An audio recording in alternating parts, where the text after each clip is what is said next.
Take the mic and enlighten us all. Alama, Saajad, Yunus. Subhanallah. No wasting time, bro.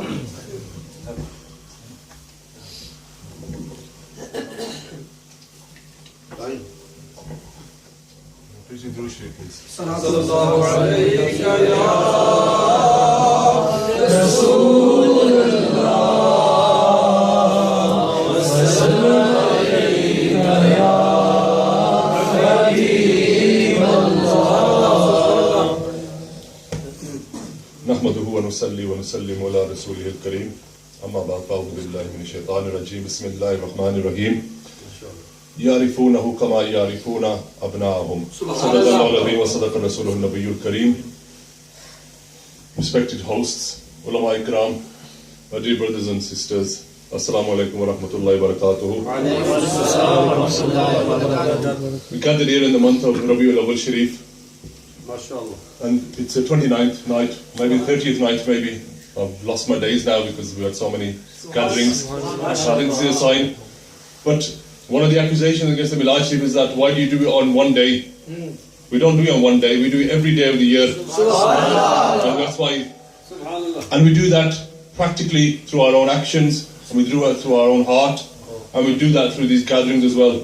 But when the arrival of the Prophet ﷺ comes, we then remind ourselves, we then renew ourselves. Just as we have the month of Ramadan, how many times do we say that to ourselves, and people who celebrate the Mawlid and people who don't? Then when the month of Ramadan comes, we feel refreshed again. And then as the 11 months then pass away, we start to wane in our desire for ibadat. But then when Ramadan Sharif comes, that comes again and re-enlivens us. Similarly, this is what Rabiul Awwal Sharif month does as well. It re-enlivens us. Although people will complain that we celebrate the Prophet ﷺ every day of the year, but when this month comes, do you or do you not feel that forever come back to you? So although the Milad happens, although we celebrate the Milad every year, there is significance in the month of Rabiul Awwal Sharif. There is significance in the day the Prophet ﷺ was born, on the 12th of Rabiul Awwal. Some people now say that we don't celebrate the 12th because we don't know for sure if it's the 12th. And some say it might be the 9th, and some say it might be 2nd. Some even say that it might be not even Rabiul Awwal Sharif. And there are some narrations. But why they say this? They say that we don't know if it's the 12th, that's why we don't celebrate it. But what has Islam taught us about when we're not sure about the date? What do we do? Do we not celebrate it at all? Or what do we do? What other example do we have where we're not sure of the day? Laylatul Qadr. Allah Ta'ala kept that hidden from us. Does that mean that we don't celebrate it at all? But the hikmah that the ulama told us is that you celebrate, that you commemorate Laylatul Qadr on every dark raat, or every dark night of Laylatul of the last Ashraf. So we say to those people who say that we're not doing it on the 12th because we don't know what night it is, if you're true in your conviction, then celebrate it every night of Rabiul Awwal. Then celebrate it every night of Ramadan Sharif. So don't use that as an excuse. These are simply excuses that people are making. But there is a significance in the month of Rabiul Awwal Sharif as well. There's significance in the year the Prophet ﷺ was born. Do you know which year the Prophet ﷺ was born? It's known as the Amul Fil. Some narrators say there was 50 days, only 50 days after the day that Abraha was knocked out. It was 50 days that the Prophet ﷺ after that was born. Abraha could have been knocked out. That event could have taken place at any time. Why did it take place in that year of the Prophet ﷺ's birth? Alama Ibn Kathir in the tafsir of the Surah Al-Fil says that the event of the elephant, the event of Abraha, was an announcement by Allah Ta'ala that Prophet ﷺ was coming. He wanted to remind the Arabs, he wanted to remind the whole world that Makkah Sharif, that the Quraysh were special people, that these were special people. And he wanted to make sure that everybody knew this year, and this was a special year. So the year the Prophet ﷺ was born has significance, the month has significance, and the very night has significance. We know this. Imam Ibn Dahlan in his book of Dalail of Nabuwa mentions Ka'b al-Akhbar, a famous companion of the Prophet ﷺ. Ka'b al-Akhbar was a scholar of the Bani Israel. He knew the Torah inside out. And he says that I have read in the Torah that Allah Ta'ala told Musa al-Islam the very day the Prophet ﷺ was going to be born. Sayyidina Musa al-Islam was some 500 years before the Prophet ﷺ. Now the point to think about is this: if I'm telling you about something that's going to happen. Brother told me about this event, he said it's going to happen on this date. But if I'm telling you about something next year, I might tell you the date because it's relevant to you to know the date because you'll be around. If something's going to happen in 200 years' time, I'm not going to tell you the exact date. I'm saying in 200 years' time this will happen. Or in 250 years' time this will happen. As in the further the distance is, the less precise you are with your timing. You just say it'll happen. But the very fact that Allah Ta'ala told Sayyidina Musa the date was some significance in that. And the Bani Israel, Sayyidina Ka'b al-Bar says that the Bani Israel would then tell their children of the night of the Prophet's birth. And that's why Allah Ta'ala says in the Quran, Yarifuna kama yarifuna abnahum, that the Bani Israel knew the Prophet even better as well as they knew their own sons. And everybody knows their sons. If you talk about your son, you know the day he was born. You know the time of the day he was born. You know what kind of weather he was on that day. You remember that day because that's a significant event. That's how the Bani Israel knew the Prophet ﷺ. If there wasn't any significance on that night, on that date of birth, why did Allah Ta'ala tell Musa ﷺ to tell his ummah about that night? And we know that the Bani Israel that was there in Makkah Sharif that night knew that date. That's why we have that famous incident where the Jewish man came out on that night and asked the people of Quraysh, has a child been born to you on this night? Those people didn't know, but when they went back home, they asked their ladies and they told them that a son had been born in the house of Sayyidina Abdullah radiallahu ta'ala anhu. And then that Jewish man came. So why did that Jewish man ask on that night? He must have known the date. We also have that about Sayyidina Hassan bin Sabit, who was 7 years older than the Prophet ﷺ in Medina Sharif at the time. He says that I remember that the night the Prophet ﷺ was born, that Jewish man gathered in Yasrib, that was the name of the time, and that was a mainly Jewish city as well. Many Jews lived in the city of Medina at that time. He gathered all the Jews together and called out and said that last night I saw that star rise, which was to rise on the night of the Prophet's birth. And the Bani Israel, now the Prophet has now left Bani Israel, and he said that with the source. So the Bani Israel knew the very night the Prophet was going to be born. So why did they know this? Why did Allah Ta'ala tell Musa to tell his ummah? It shows there was significance of that night. Then Allah Ta'ala himself showed us many signs of that very night. Alama ibn Kathir again in Al-Bidayah wa Nihaya mentions these. And why I'm quoting Al-Bidayah wa Nihaya is that sometimes when we mention these narrations, people say, they're making these up or they're weak. And remember this, a weak narration is still a narration. A weak hadith is still a hadith. It's still a statement of the Prophet ﷺ. So when somebody knocks you out and says to you, this is a weak hadith, and they say that we don't listen to it, why not? It's still a saying of the Prophet ﷺ. And if you knew the distinction between the hadith, you know that there's very little difference between sahih hadith and a weak hadith. Because that's how much care the Muhaddithin are taken off it. But it's still a narration of the Prophet ﷺ. It's just that there may be some unreliability in it. So therefore we don't use that for things like farz or wajibat. But you could use it for fazail and you could use it for events like this. So Alama ibn Kathir was very strong about his classification of hadith, mentions all these narrations. He mentions that on the night the Prophet ﷺ was born. So the mother of the Prophet ﷺ saw that nur that came out, that we know the famous incident. We also know that in Persia, Cyrus, we call Kisra, but in English they call Cyrus, 14 of the pillars of his temple shook that night. And Persia at that time was a major empire. And the ulama said that's why it shook. Because Allah Ta'ala was symbolizing that on this night, the rule of Persia and the rule of Rome was going to end. And that's why the nur of the Prophet ﷺ was cast upon the palaces of Syria, of Sham. They overtook them. We also know on this side, Alama ibn Kathir mentioned that there used to be a fire temple in Persia. Because at that time they worshipped fire. And once when the Muslims came into Persia, the fire worship was moved. And actually came into India. That's why you have the Parsi communities in Karachi and in Bombay. So they moved from there. But there was a fire temple there, and what they took honor of was that the fire had been burning for years and years. And Alama ibn Kathir mentioned that fire that had burned continuously for 1,000 years, on the night of the Prophet's birth, that fire extinguished. That blew again afterwards. But Allah Ta'ala was again showing that this deen of fire was going to end. And the nur of the Prophet was about to rise on that night. So all these events happened. And the idols of the Imam mentions, they shook in the Kaaba Sharif against symbolism. And the other thing to remember for intellectual is the Milaj Sharif was all about symbolism. A lot of symbolism happened that night. And that's why we put these lights on.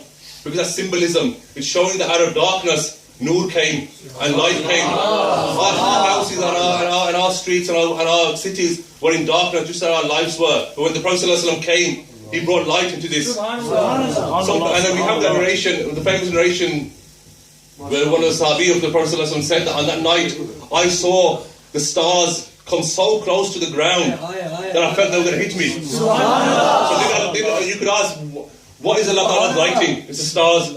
And those came down to the sphere. We don't have the stars, so we make up with these lights. Someone else recently said, where were these lights 10 years ago? That's what people say, where were these lights 10 years ago?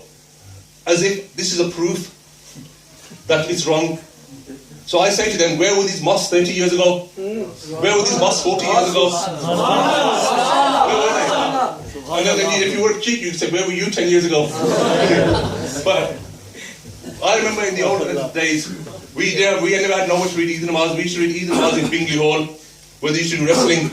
So by the time we didn't have any, not the new Bingley Hall, the old one, which is gone. But when we came into this country, we didn't have lights because we didn't think we were going to be here. We didn't have central heating in our houses. We didn't have toilets in our houses. When we first came to this country, we had to go outside at night to go to the toilet. But as we've developed in this country, we've become richer, we've become more permanent. We've then increased our iman, not increased our iman, but increased the way we express ourselves with our mosques, and our mosques have become more decorated, and all these acts have come. So as the community has matured and developed, these things we've introduced these, and we'll get more and more. I mean, how many Hufaz did we have 20 years ago? How many Ulama did we have 20 years ago? Not many. But now we have many now, and it shows that the community is developing, and then that's why we're carrying out more and more of these things, and they're developing. Coming back to this point, sometimes we get baffled about the question of the Milaj and all these other activities that we do as Sunnis.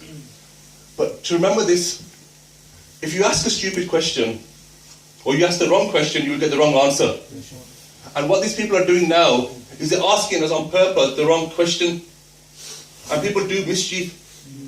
And it's mentioned in the tafsir of Surah Ikhlas that the Jews came to the Prophet ﷺ. The Mushrikeen came as well and said, describe your Allah to us. What's he made out of? Is he made out of gold? Is he made out of silver? And that's understandable from the Mushrikeen, because their concept of God is an idol made out of something. But then later on, the Prophet ﷺ got angry when the Jews came, and some say it was Christians, who said, tell us what God is made out of. Because the Jews and Christians have a concept of God, they have the book, so they know. So they were asking questions out of mischief. And the ulama said that some people ask you a question for knowledge, and other people ask you a silly question out of mischief. And a lot of these people asking a silly question out of mischief, they say to us that, where did Allah Ta'ala command us to celebrate his birthday? What did the Prophet ﷺ command us to celebrate his Milaj Sharif? That is the wrong question to ask. Because the Prophet ﷺ was a very humble person. And he was full of humility. Subhanallah. For example, when Prophet ﷺ, when Prophet ﷺ would come, people would stand up and he would tell them, don't stand up for me. Just as any Muslim sheikh or imam comes, he would tell you, sit down. He's not telling you because it's wrong to stand up, he's telling you not to stand up because of humility. But if standing up was wrong, why did the Prophet ﷺ stand up when Sayyidina Halima came into the room? Why did the Prophet ﷺ stand up when Sayyidina Fatima radiallahu anha came into the room? So they show that standing up in respect is part of our deen. But the Prophet ﷺ told people not to do that for him because out of humility. So a person who out of humility tells you not to stand up for him, sallallahu alaihi wasallam, would he then ask you to celebrate his birthday? Wouldn't that be a sign of honor? But he gave you enough ishare by saying that I fast on the day of Monday, I'll give you ishare. And the Prophet ﷺ gave that out of thankfulness, to you, out of thankfulness to Allah Ta'ala. And also, at that time, people did roza because it was one of the ways of showing gratitude and happiness at something. For example, people even when some of us do nazar, when we do a mannat or something, what do we say? We'll say, I'll give this much money in charity, because that's a need at the time at the moment. But at that time, people kept roza, because if you think about it, what's hard? It's a hot day. It's very hard. Which is giving more sacrifice. If somebody said keep a roza today, it's a piece of cake today. You know, it's 10 hours, 11 hours. We miss those roses in December, don't we? Especially when you keep roza in June. We see how long they were.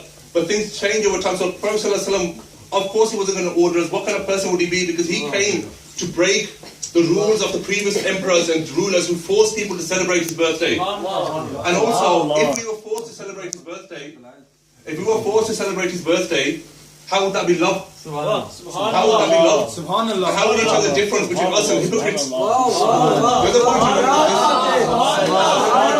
is, some people also now con you and say that if you love him, follow him. So they're saying, if you love him, follow him, which is true, but the way they're saying it is that following him is your daleel, is your proof that you love him.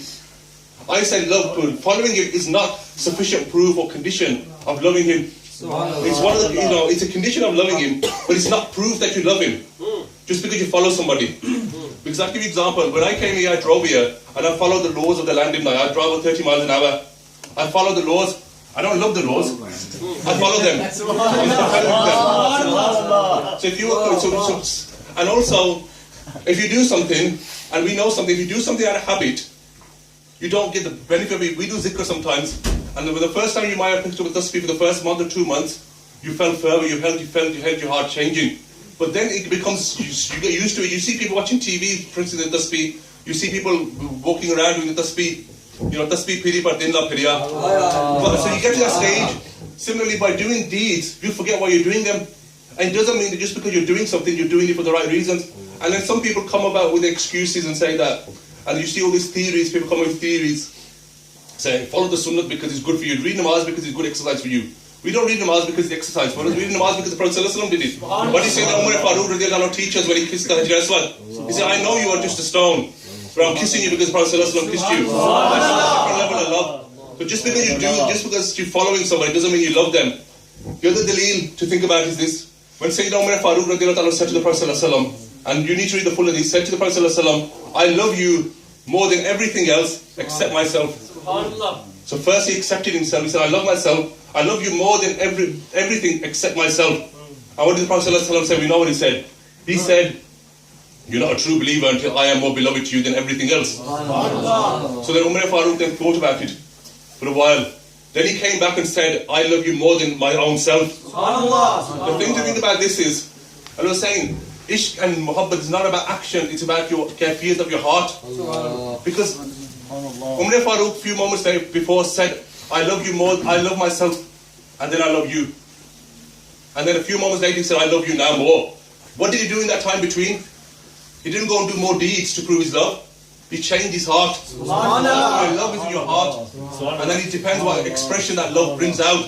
And the expression that love brings out can be different. And that's why Allah Ta'ala and the Prophet ﷺ didn't put any guard, any restriction on how you express your love for the Prophet ﷺ. As long as you express your love for the Prophet ﷺ. We have this fame, we have this, people say simply follow the Prophet ﷺ. And then that's what we all. But you have to love the Prophet ﷺ. And the Sahaba Ikram, how did they love the Prophet ﷺ? We know many instances. They wouldn't let a hair of the Prophet ﷺ fall on the ground without touching it. They wouldn't let the water of the Prophet ﷺ wuzu fall on the ground. Now the question is, which ayat of the Quran told him to do that? Which hadith told him to do that? Show us the hadith which told them to do this. So they did this because ishq doesn't need these rules. It is love. As long as and we believe innamal a'malu binniyat. So very first hadith, everybody who's written a book on the deen, especially on hadith, has quoted this as their first hadith. Innamal a'malu binniyat. It's all about your intentions.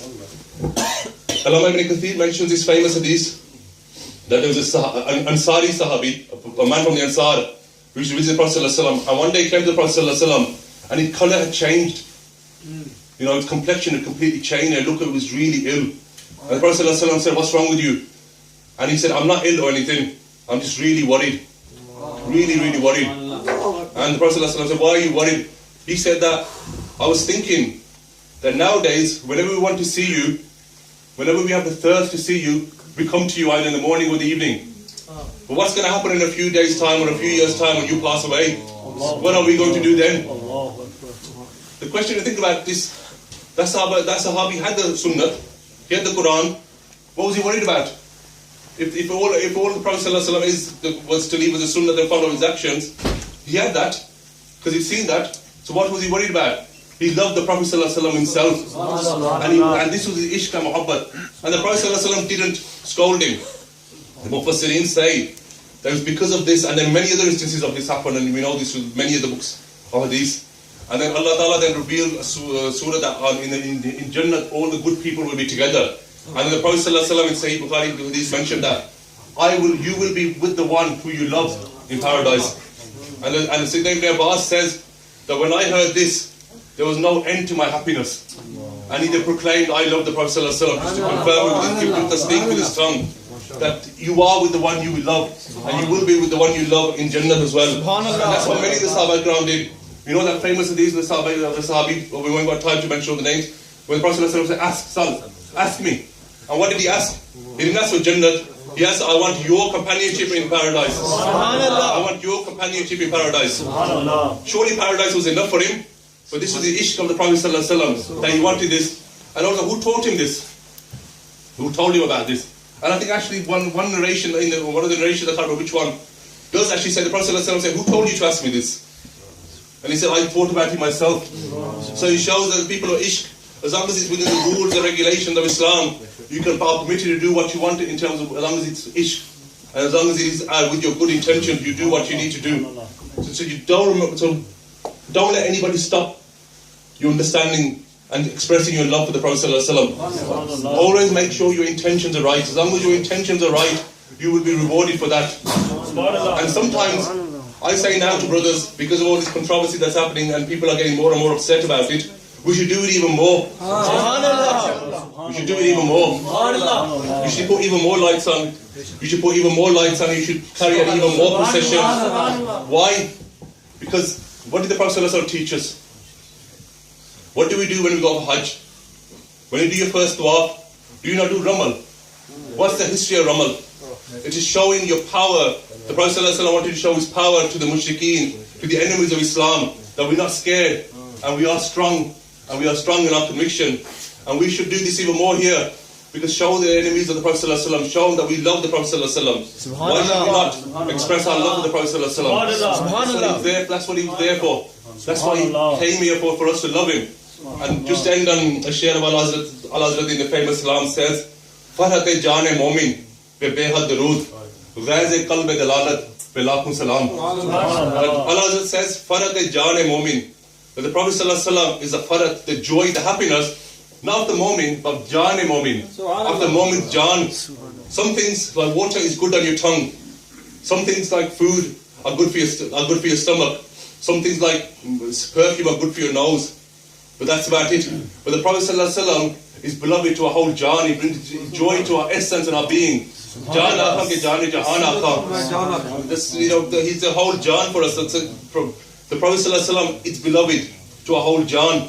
So some people then reduce the Prophet ﷺ earlier to following him only. Just follow him. But not the person of the Prophet ﷺ. Whereas to us, the person of the Prophet ﷺ is also beloved to us. And just last point, what was the first daleel the Prophet ﷺ gave for Tawheed of Allah Ta'ala? Did he say that, think about it, if there were two gods this would happen, or did he give any more deleels? Did he give scientific deleels? Did he give logical deleels? No, the first deleel he gave was himself. And those people who believe in the Prophet ﷺ, they accepted his word. And those who had issues with the Prophet ﷺ, such as Abu Jahl and others, they didn't accept him because they had enmity towards him. But those who accepted the Prophet ﷺ's person, they accepted him, accepted his daleel. That's why he presented his daleel first. And those people who then take away, when some people would say, talk about the best, and talk about the Prophet ﷺ's life after the age of 40 when he announced his prophet, or not before. Why not before? Actually, the life before was the first daleel of Islam, was the first daleel of Tawheed. So that's why, and that started with the Milaj Sharif, and started with the daleels of the Milaj Sharif, started with the miracles of the Milaj Sharif, and actually started before the Milaj Sharif with the events of the Amul Fil, and also the ihtimam, the preparation that Allah Ta'ala did. It's a fact that all the forefathers of the Prophet ﷺ were pure. And all the mothers of the Prophet ﷺ were chaste. There's a famous hadith of the Prophet ﷺ which even Ash'ari Thanwi in his Nashruddin mentions, that the Prophet ﷺ, no one of my forefathers and foremothers even met outside wedlock. That they were all pure and chaste. There was no offense of jahili on them. And the ulama said, one of the historians said, that I went through 500 of the Prophet ﷺ's mothers, and I found nothing wrong with their character. And the other thing to remember is that there was beauty in the Prophet ﷺ. We know that. There was beauty in Sayyidina Abdullah radiallahu ta'ala anhu. If you read Ziyaul Nabi, Pir Karam Shah rahmatullah alayhi mentions with many sources that Sayyidina Abdullah radiallahu ta'ala anhu was so beautiful that all the women of that area wanted to marry him. and they would die over him. And many women would come and send him invitations of marriage, and he was so beautiful. And the ulama and imams of history wrote that at that time it felt as if the time of Yusuf and Zulaikha had come back. Those are the exact words. That's how beautiful Sayyidina Abdullah radiallahu ta'ala anhu was. And that the nur transferred to the Prophet sallallahu alaihi wasallam. He was beautiful because he had that nur. You go back to his father, Sayyidina Abdullah's father, Sayyidina Abdul Muttalib radiallahu ta'ala anhu. He was so beautiful as well that they would say that from his body naturally the smell of musk would come, the fragrance. Subhanallah. It was so beautiful. And his eyes were like, and he once was on a journey, and a priestess, some say she was a Bani Israel, however, called him towards him for sin, because she saw the nur in his forehead and recognized that there was something special about this person. So all through there, and then also we know about that thing when going back to when Abraha came. All the people of the Quraysh, when Abraha came with his army, it was the biggest army the Arabs had seen, and he smashed every army on the way. Every Arab on the way from Yemen to Makkah came in the way, and they stopped him. They couldn't stop him because he was such powerful. And then he took all of them captive. When he came to Taif, and the people at Taif, as we remember when they stoned the Prophet ﷺ, when he came to Taif, the people at Taif said, "We're not going to fight you, we'll join you." So you can see they were very far right from the start. But when they came to Makkah Sharif, the people of Makkah, Sayyidina Abdul Muttalib was the leader at the time, said, "We're not going to fight these people. There's no point. This is the house of Allah, Allah Ta'ala will protect it." So he told other people to go onto the mountain. But then Sayyidina Abdul Muttalib went to Abraha to free his camels. And this shows the bravery that he had. But then when he entered the court of Abraha, who was sitting on his throne, as soon as Abraha saw Sayyidina Abdul Muttalib's face, and he saw the awe and the grandeur, he came off his throne. And at that time, you know how kings were, they wouldn't move for anybody. He came off his throne and sat next to Sayyidina Abdul Muttalib. And he thought something special was going to happen, and he asked him, "What's going on? Why have you come to me?"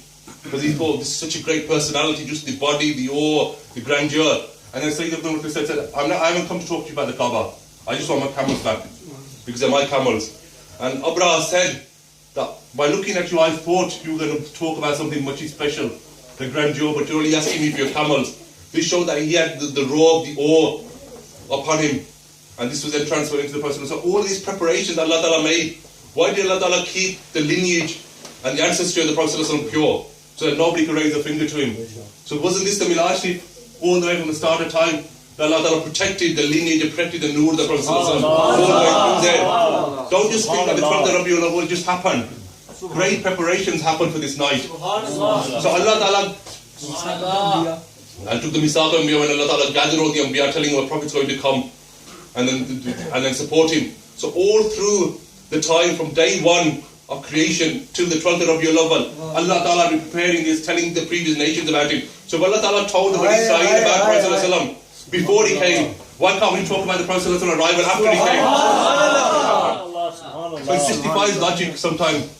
And one thing to remember now is this: don't get worried if we can't find the proofs for what we do. Shall I tell you why? Because these activities have become so ingrained in us, we've forgotten the proofs. Just as in many books, we've lost.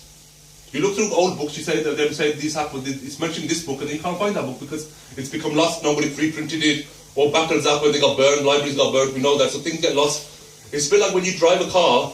When you first learn to drive a car, you know what to do. You know the clutch brake point, and you know when you're supposed to steer. You know all the rules. But then after 2 or 3 years, you forget how you drive.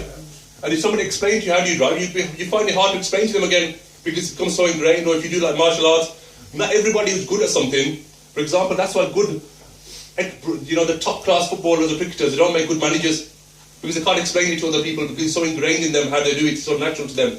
Similarly, Bilal Sharif and all these other activities became so ingrained within us that we didn't even have to remember the proofs.